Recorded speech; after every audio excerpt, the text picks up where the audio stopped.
Welcome to another edition of Bucknell Football 94. Bob Behler along with the head coach of the Bison, Lou Maranzana, and this week a tough loss, 29-28 to Cornell. But, Coach, I think we described the Princeton game as being a great game for the fans to watch. It was, I thought, a well-played game on both sides. It's really a wild and woolly affair. You know, the lead changed I don't know how many times going back and forth, and, you know, it was kind of a game where right down to the end, obviously anybody could win. We have a lot of respect for Cornell. We think that they're a good team. They'll continue to do well. Obviously, we're very disappointed that in a game that we felt like we didn't really play. We played hard, but didn't play our very, very best, that we still had a chance to win, probably should have won and didn't get it. But most important things is that still we always play hard, and still a lot of things are improving on this football team. So, we're still very, very encouraged. Let's go to the videotape and take a look at highlights of Bucknell and Cornell starting off in the first quarter as the Bison would have some concern with quarterback Rob Gluss's ankle, but he was able to last the whole game. He got off to a great start with Rich Leonard. Yeah, we're able here right at the beginning, a little toss play, and we get some good blocks downfield, and Rich makes the free safety miss, and then it's all over.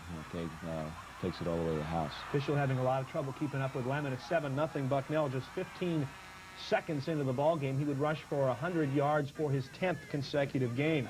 After Cornell would miss a field goal, Bucknell would punt it back to them, and they would throw the ball surprisingly well. Yeah, here they, you know, they did a little, we call it stop and go, where they were able to beat us being a little bit more aggressive. In that case, maybe we should have been. And, of course, they'd carry it over from the 2. Chad Levitt would also be over 100 yards on the day. So we saw some pretty good running backs. The Bucknell defense, though, throughout most of the first half, did a pretty good job against the running game. I'd say generally we're able to at least break the rhythm of the running game throughout the game, but obviously it came back time and time again. Rob Bird had 7 tackles, played very well at linebacker for Bucknell. We move now to second quarter action, and Gluss is going to find Mark Gentile for 24 yards. Gluss had a pretty good afternoon. Yes, he did. And, I think importantly we were able to overcome. We got ourselves in some big down and distance things that we got over during the game. Q averaged 5 yards a carry going there, getting close to field goal range, and Rich Miller on the right hash mark just couldn't quite hit the back. You can see just how close that is. That's one that we got to get done, though, throughout the year. That was an 14-play drive for Bucknell. Cornell would follow it up with a 16-play drive. It would also end in a field goal try. Exactly. So I think you got a little bit of everything in this game. You got big plays that are going all the way. You've got long drives, the whole deal. And Cornell here on a 3rd and 1 is going to get stopped. Bucknell's short yardage defense has played very well this year, and it's going to force a field goal try for Cornell, and it's a short one, and Roden would make 3 on the day, and this will be one of the 3 he would make. Obviously, the field goal points that they got throughout the game were an important factor. How about this play? I think maybe one of the plays of the season. Maybe should have let it go out of bounds, and then Cornell certainly should have tackled him, but they didn't. Well, he let one lie in the previous kickoff, and we told him to make sure he didn't do that. So he goes over and picks it up and makes an outstanding, you know, kind of cut, and some guys really stay on people and give them a chance to break through. Josh Lebrecht, a freshman, had a great block. Bob Horst and Jack Boyle showing some good speed, keeping up with Terrence Parham, and UB ahead 14-10 at the half. Really hadn't sustained a whole lot of drives, but had to feel pretty good about the big play.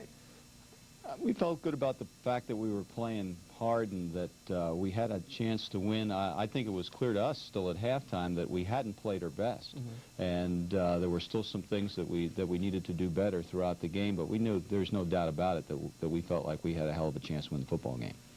One of the areas of Bucknell's biggest improvement this season has been on special teams. Mark Braver takes a look. As the Bison have shown us this year, special teams can be the spark that fires up the rest of the team, and sometimes can be the difference between winning and losing. On the special teams, I think all those guys are star players because they're doing something for the good of the team. Sometimes some guys stand out more than other guys, and in those cases, sometimes it's John Caldwell, sometimes it's Steve Noboom, sometimes it's Bobby Horst. But those guys are the team players in the truest sense. They give up their body, they run downfield, they want to be on every special team, they want to help out as much as possible, and they want to also play their offensive and defensive positions. They're not worried about being tired, they're not worried about not getting enough reps defensively or offensively because they're on special teams. They want to do whatever it takes to help the team. Currently, Troy White leads the Patriot League in kickoff returns. On kickoff return, when I'm lined up back there, I'm thinking what I'm going to do if I have the ball and who I'm block if it happens to go the other way. Before we go out on the field, there's a lot of talking, whereas mostly John Caldwell's talking about, yeah, we need to run this one back, and Steve McHugh's there pushing, like, we got you this time, we're going to get you in there. And, that's a boost for me. I'm like, well, the team's going to do all they can. It's just up to me to find the hole and hopefully break one.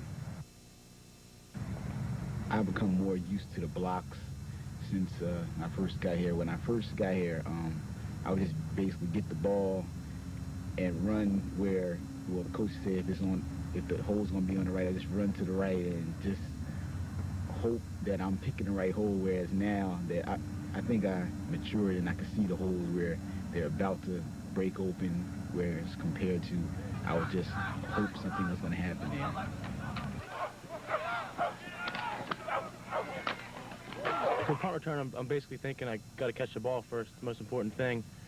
And then after that, it depends if we have a return on or a block on. If we have a return, I'm just trying to set up some blocks and get down the sidelines or in the middle, whatever certain return we have. And for the block, it's just basically I'm catching the ball and I got to make a few people miss, and then the people that are coming back to the block, they're setting up a wall. So you just got to get to the wall first, but if you don't get to the wall, there's not much to the return. Emotional leaders are a big part of special team. Not only do they get the other teammates that are kickoff return, punt return, jacked up, so to speak, but they also pick up the offensive and defensive teams that are watching the special team play at that particular time for big. While others like to motivate with words, Bob Horst prefers to let his actions speak for themselves. I'm kind of reserved emotionally. I kind of keep it within and let it, go out when I perform. I usually not vocal when I go out. If I make a big play, I might occasionally I might give someone a high five, but I basically do my responsibility, and that's to stop the opposing kickoff return. My ideal play is, well, they'll kick it off, and deep in the end zone, I decide to take it out anyway. And, make a couple cuts, a couple spins, break a couple tackles, and then go all the way down the sideline for a 105-yard kickoff return. 105-yard return. I would say, I'll tell you what really pumped me up when Sharon picked up the ball my freshman year, I think it was, and I was right there, and I threw a block. By Sharon Anderson, he'll pick it up at the 25, he'll get inside the 10 to the 5, and he'll be tackled at the 1-inch line. For Bucknell Football 94, I'm Mark Braver. Thanks, Mark. And, Coach, as we look at the returns and the covers of kick returns this year, a great improvement. I think it's been enthusiasm that is key to everything. You've had a lot of areas that teams have done well. Those things are fun. They're just flat out fun when you get some guys that enjoy doing it and really go at it and are enthusiastic. And obviously it's made a big difference for us throughout the year, and it's provided some important sparks. And, of course, you've gotten touchdowns the last 2 weeks, one on a block punt 2 weeks ago, and then this past week we just saw the kickoff return, so it has been a valuable part of the There game. are a lot of different dimensions. You get points, you set up points, you control the field position. There's so many aspects that are so important to the game. Let's take a look at highlights from the second half now. Again, Bucknell led by 4 at the intermission, 14-10. Let's pick up action on a beautiful day. Homecoming at Christy Matheson Memorial Stadium, and Chad Levitt came into the game 6th in rushing in the country in 1AA. Rich Lemon was 5th, and I don't think either back disappointed. Both good players, and Chad Levitt obviously did what we kind of expected. He worked hard throughout the game and got his chances. Cornell works it down close. They have a 1st and goal here. Pat Feely would make the tackle. No gain, or maybe a loss even for Levitt on the play. And now we'll look at a 3rd down play, and David Todd came in for an injured Mark Miller and made a nice play. I think if you talk about long drives, one of the things that we always try and do is we hope that we can keep them out of the end zone and keep them from getting their points. Here we keep them from getting the 7, but they do come back and get the 3. Bucknell, though, still in front midway through the 3rd quarter. The next 5 series combined between the two teams would see no first downs and a lot of defense and special teams action. Yeah, it's kind of the game went on kind of hold here for a while, back and forth with 3 possessions either way.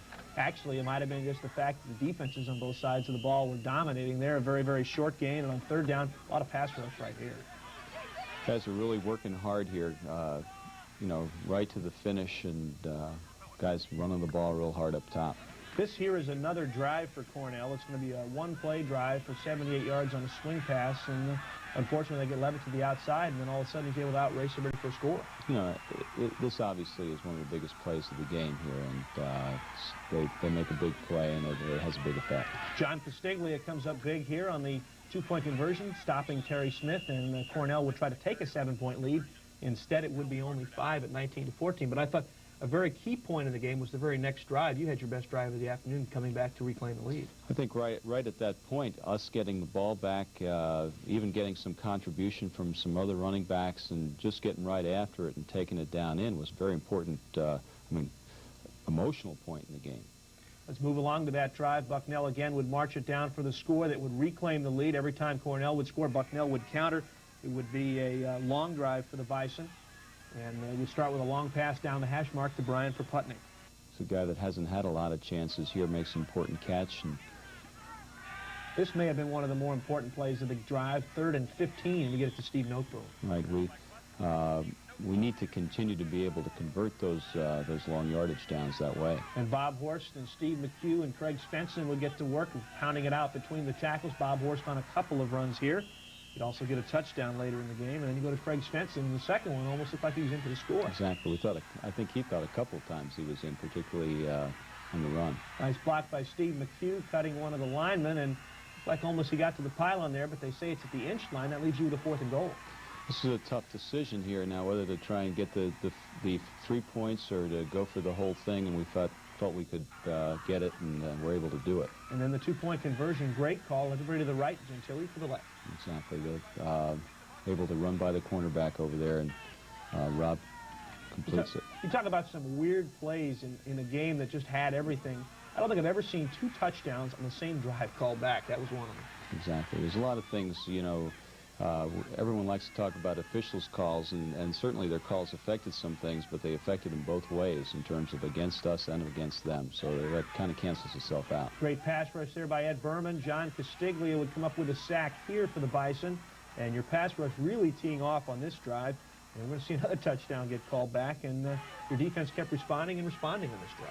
Here's another play not too different than the one where they scored earlier, another screen pass, and Levitt does a great job to get into the zone.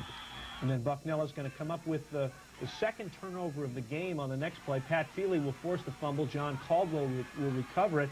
And I thought this was a play that might have led to holding on to a victory. Right? Obviously a huge turnaround right now. We get the ball back, and we're going to take it down and do something with it as well. Craig Svensson out of the backfield catches a pass for 17, moving it down to about the 25 of Cornell.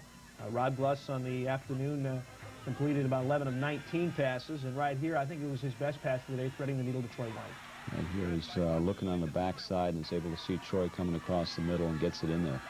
The big guys really had a pretty good day running the football against a pretty powerful Cornell defense. Exactly. We're able to get some real straight-ahead, quick runs going there with both Bob and Steve. And the Bison now lead by 9, 28-19. And then the snap would be bobbled on the extra point, and unfortunately you couldn't get that 10th point. And this is another big point. Just talk to the players. There are just so many things in a close game that everything really has an effect. Cornell on another long drive. This one will go 11 plays. They do it in just a little over 2 minutes. And a good call here on 3rd and goal, the naked bootleg for the touchdown. And they're back within 2, and with just 1 timeout left, they gambled and actually won by kicking it deep. Exactly. Here they're in the, we thought that we'd have the onside kick. They kicked it deep. They got some possession, and, you know, we don't get the first down here. Run a couple of times, and then don't get Rich out of the backfield here. He gets bumped up, you can see right there. And just too many in white and red right there. Exactly. And then Cornell would get it back on a punt, and this would be a play that would keep their drive alive. A swing pass over the middle, knocked down by Strohecker for no gain, but roughing the passer was called. You couldn't see it on any of the shots we have, and then they're able to move it down for a field goal.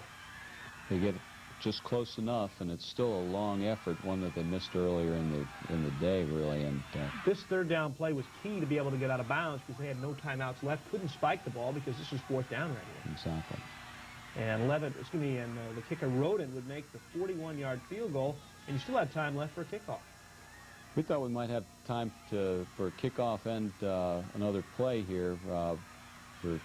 We get the ball down to around midfield, a little bit over midfield, but the official rules of the clock had expired. We thought maybe we had 1 or 2 seconds. I thought there was one, and I thought it looked like they had sent Cornell back to the bench and were going to allow the 1 second, and then they changed their mind. I think one of the things that you always got to recognize is that when you're playing a football game, it's not kept time-wise like a basketball game in terms of absolute split-second accuracy, and time runs out sometimes that maybe technically shouldn't. Overall, right now, heading into league season, you're 3-3, but you have to feel very good about this team because even though a couple of losses were very, very close, easily could be 5-1. Yeah, I feel good about the team. To be honest with you, we have a frustration level right now where we feel like we just came out of a game we had a great chance to win, but at the same time, the thing that I feel the best about is I think that there's an attitude or a team togetherness on this team that's really different than any group that I've seen here at Bucknell, and they can play, and we know that we're going to have a great chance here in the league as we go one game at a time. We're going to be back to visit with our special guests, defensive tackles John Castiglia and Pat Feely, after this timeout.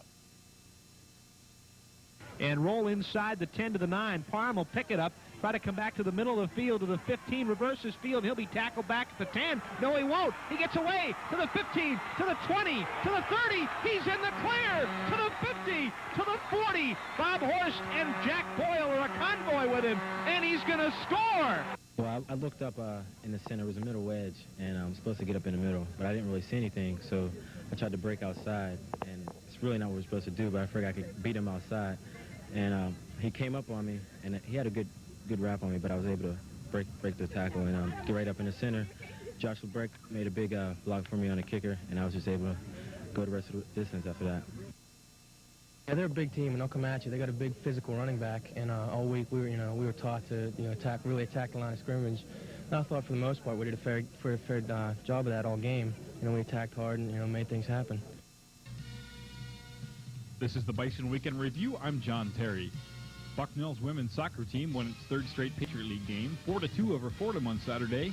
Freshman Lee Raymont scored the game-winning goal in overtime, and senior Lisa Gibbons picked up her 9th assist of the season, breaking her own school record. Bucknell's men's soccer team is still mathematically alive for the Patriot League tournament after a 2-1 overtime win over Fordham on Saturday. Senior Peter Rodano scored both Bison goals, the first 2 of his career. Bucknell's field hockey team snapped a 7-game losing streak with a 2-0 win over Siena on Saturday. Megan Bossett and Missy Hauk each scored in the second half for Bucknell. The Bison cross-country teams each captured first place in the Red Flash Invitational on Saturday. Jessica Wilhelm finished first overall in the women's race, and Steve Clark placed first among Bison runners and second overall for the men. For Bucknell Football 94, I'm John Terry.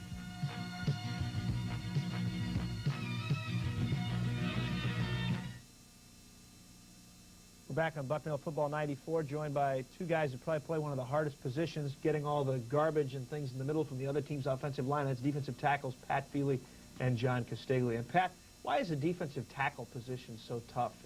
You guys seem to get everything thrown at you in the kitchen sink in there. Basically, you'll be getting double-teamed every play, and the guys are much larger, much stronger, and you got to take up the blockage so the linebackers will be free to make the play.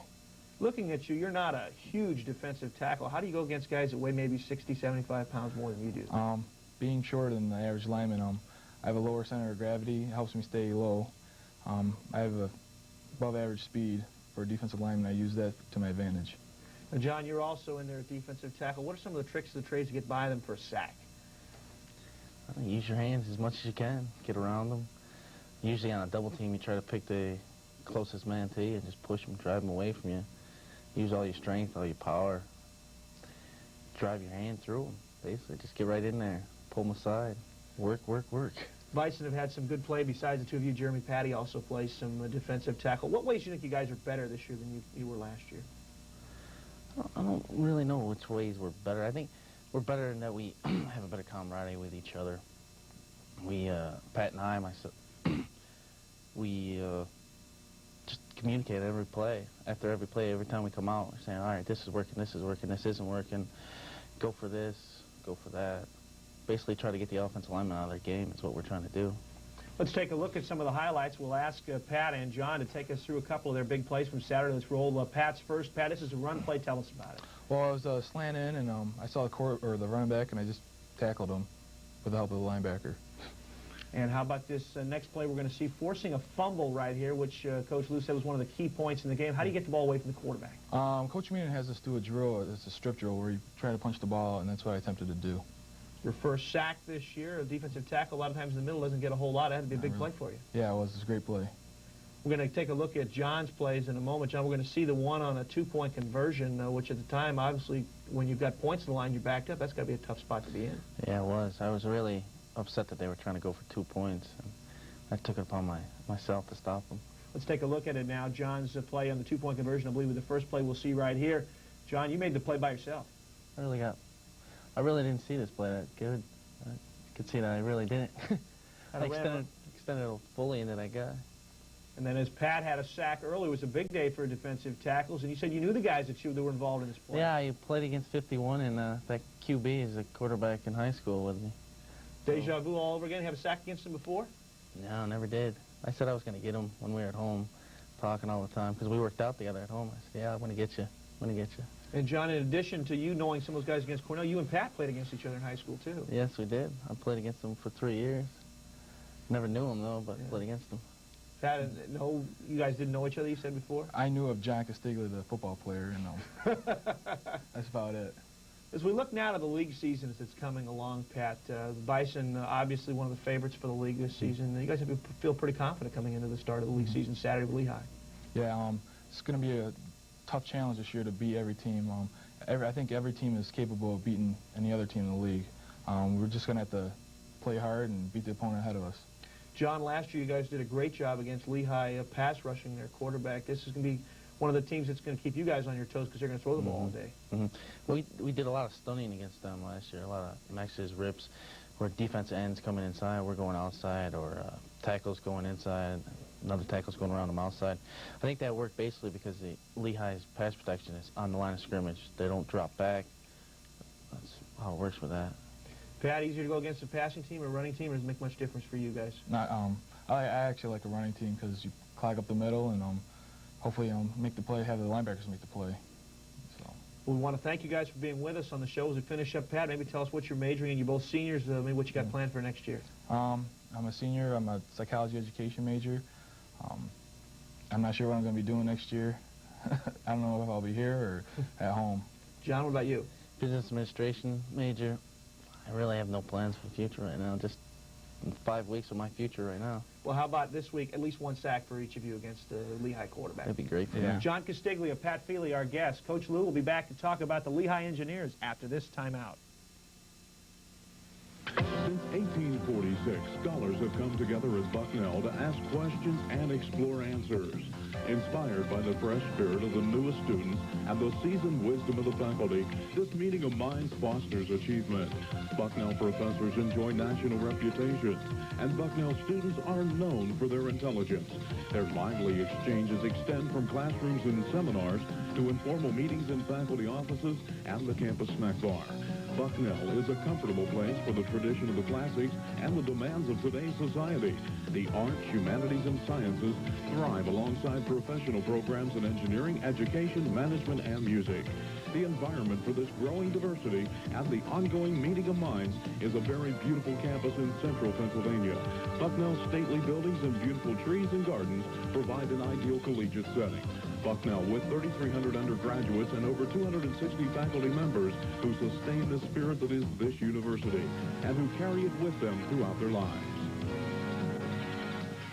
At Bucknell University, we pride ourselves in doing intercollegiate athletics the right way. We're extraordinarily proud of our student athletes and their record of success in terms of Patriot League scholar athletes, academic All-Americans, and NCAA postgraduate scholarship winners.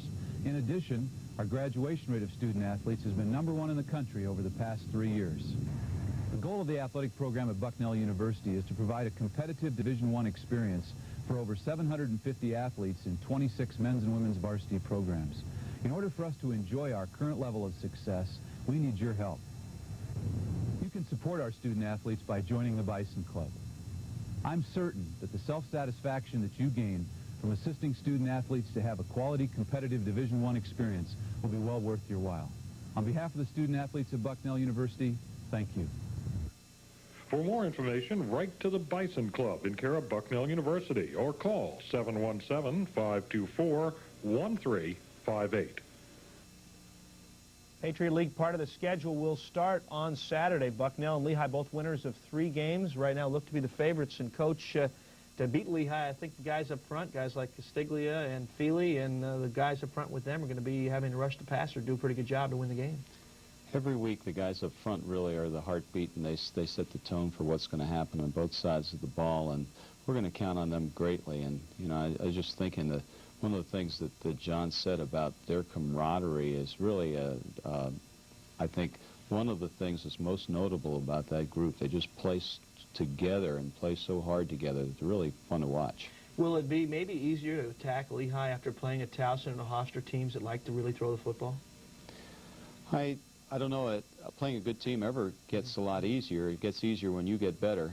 We have played some teams that have similar attacks, and there's, you know, we know what we've done well or we haven't done well against it. So certainly that experience should help us. What do you think has to happen to beat them? Well, I think that we need to work real hard on defense and control the you know, any kind of breakout or big play ability that that they have, and they do have it. And on the other side, we need to be productive offensively and score. I think, unlike in the last game, we would like to pump our kicking game up to where it becomes a big plus for us. I think it was a plus, but a kind of a push in the last game. Well, Coach, we'll take a look at the highlights next week. For Coach Lou Maranzana, this is Bob Behler speaking. Thanks for watching Bucknell Football 94.